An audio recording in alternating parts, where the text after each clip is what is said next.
ओम श्री गौरी शंकराय नमः। ओम श्री उमा महेश्वराय नमः। आप सभी का मेरे YouTube चैनल दी भक्ति स्टोरी में हार्दिक अभिनंदन है। आप सभी को हरियाली तीज की हार्दिक शुभकामनाएं। भगवान भोलेनाथ और माता पार्वती की कृपा आप सबके ऊपर, हम सबके ऊपर सदा सर्वदा बरसती रहे। हिंदू पंचांग के अनुसार हर साल श्रावण माह के शुक्ल पक्ष की तृतीया तिथि पर तीज का त्योहार मनाया जाता है। इसे हरियाली तीज या श्रावणी तीज भी कहा जाता है। यह पर्व सुहागन महिलाओं के लिए बहुत ही महत्वपूर्ण होता है। इस दिन सुहागिन महिलाएं अपने पति की लंबी आयु के लिए तथा अखंड सौभाग्यवती होने के लिए निर्जला व्रत रखती हैं। इस दिन माता पार्वती, भगवान शिव शंकर की पूजा करने का विधान है। यही व्रत हमारे देश के कई राज्यों में भाद्रपद माह के शुक्ल पक्ष के तृतीया तिथि को मनाया जाता है, जिसे हरतालिका तीज कहा जाता है। दोनों व्रत की कथा और पूजन विधि एक ही जैसा है। यह दोनों व्रत भगवान शिव और माता पार्वती के पुनर्मिलन के उपलक्ष्य में मनाया जाता है।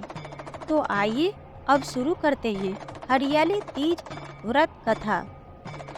एक बार भगवान शिव ने जन कल्याण के लिए माता पार्वती को उनके पूर्व जन्म का स्मरण कराने के उद्देश्य से इस व्रत के महत्व की कथा कही थी।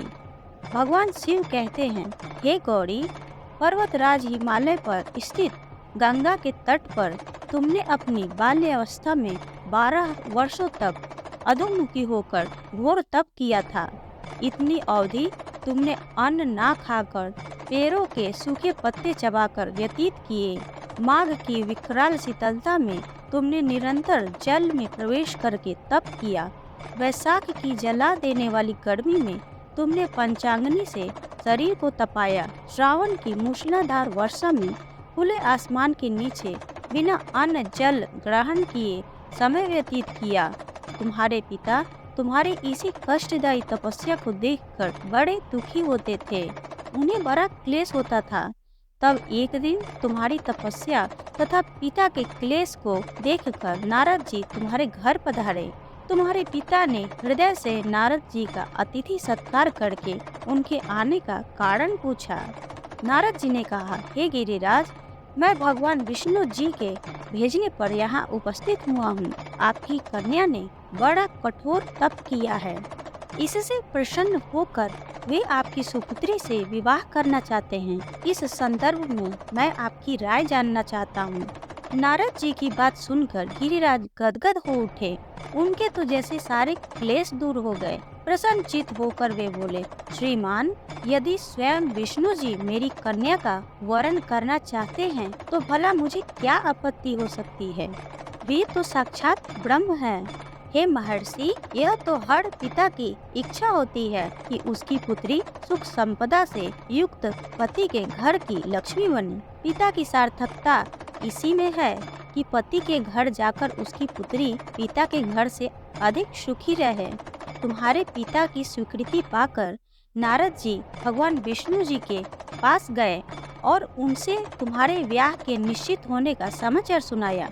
मगर इस विवाह संबंध की बात जब तुम्हारे कान में पड़ी, तुम्हारे दुख का ठिकाना ना रहा।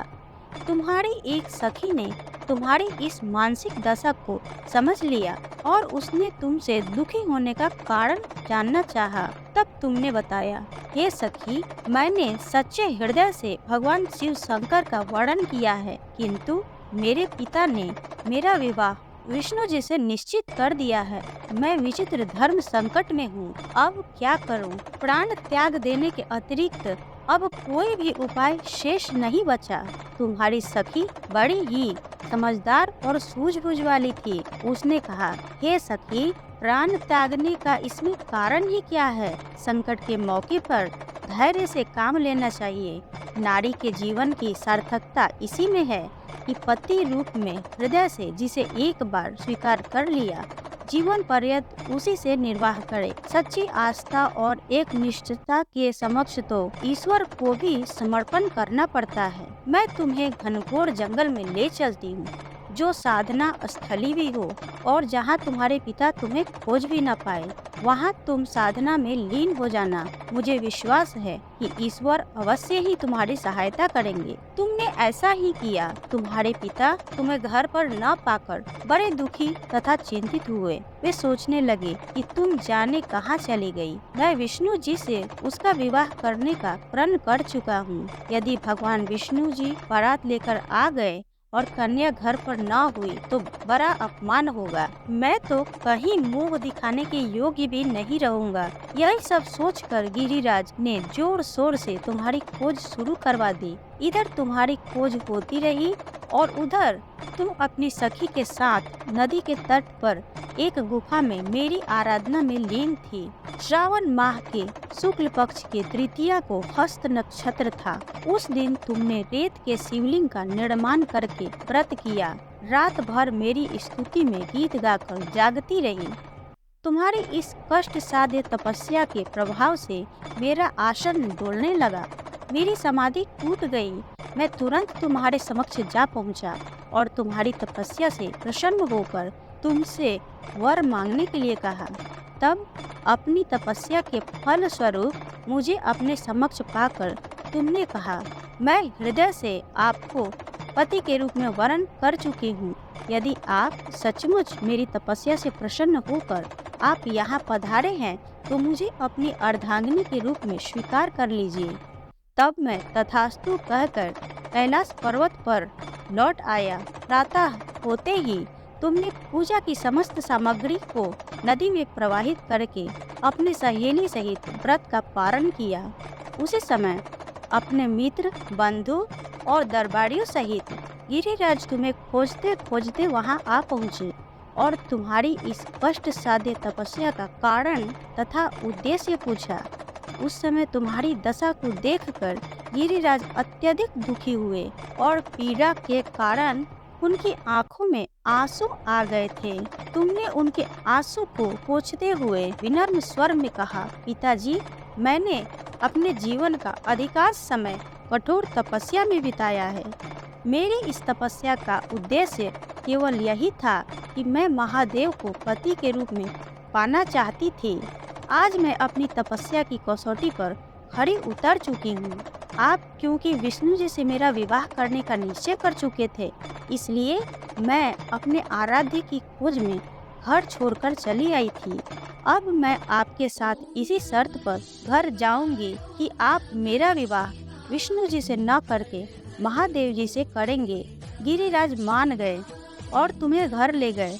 कुछ समय के पश्चात शास्त्रों के अनुसार विधि विधान पूर्वक उन्होंने हम दोनों को विवाह सूत्र में बांध दिया।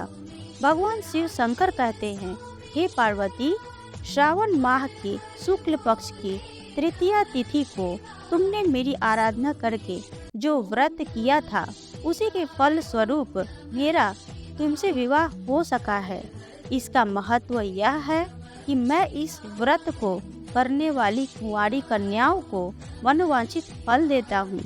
इसलिए सौभाग्य की इच्छा करने वाली प्रत्येक युवती और महिलाओं को यह व्रत पूरी एक निष्ठा तथा आस्था से करनी चाहिए। हरियाली तीज व्रत की कथा पूर्ण हुई। बोले भगवान शिव शंकर की जय, माता पार्वती की जय। अगर आप सबको यह वीडियो पसंद आई है तो वीडियो को लाइक करें, शेयर करें, सब्सक्राइब करें। धन्यवाद।